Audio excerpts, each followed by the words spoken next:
Chalissery saint Peter's and saint Paul's Yakobaya Suriyani പള്ളിയുടെ 160ാമത് ശിലാസ്ഥാപന പെരുന്നാളിന് ഞായറാഴ്ച കൊടിയേറി. ഞായറാഴ്ച രാവിലെ ഇടവക വികാരി ഫാദർ ബിജു മൂങ്ങാങ്കുന്നേൽ വിശുദ്ധ കുർബാന അർപ്പിച്ചു. തുടർന്ന് പെരുന്നാൾ കൊടി ആശീർവദിച്ച് വികാരി കൊടിയേറ്റം നടത്തി.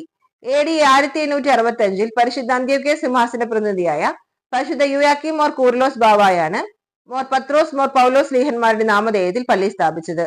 നവംബർ 20, 21 വ്യാഴം വെള്ളി ദിവസങ്ങളിലായാണ് ശിലാസ്ഥാപന പെരുന്നാൾ ആഘോഷം നടക്കുന്നത്.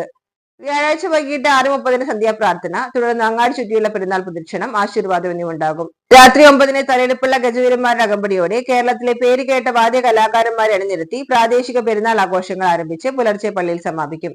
വെള്ളിയാഴ്ച രാവിലെ പ്രഭാത പ്രാർത്ഥനയ്ക്ക് ശേഷം വിശുദ്ധ കുർബാനയും നടക്കും. ഉച്ചയ്ക്ക് 12:30 പകൽ പെരുന്നാൾ ആരംഭിച്ച് വൈകിട്ട് 5 പള്ളിയിൽ സമാപിക്കും. തുടർന്ന് പ്രദക്ഷിണം, ആശീർവാദം, പൊതുസദ്യയോടെ പെരുന്നാൾ സമാപിക്കും. പെരുന്നാൾ കൊടിയേറ്റത്തിന് വികാരി father Biju Moongamkunnel, trustee CU Shalamon, secretary Titus David എന്നിവരടങ്ങുന്ന മാനേജിംഗ് കമ്മിറ്റി നേതൃത്വം നൽകി.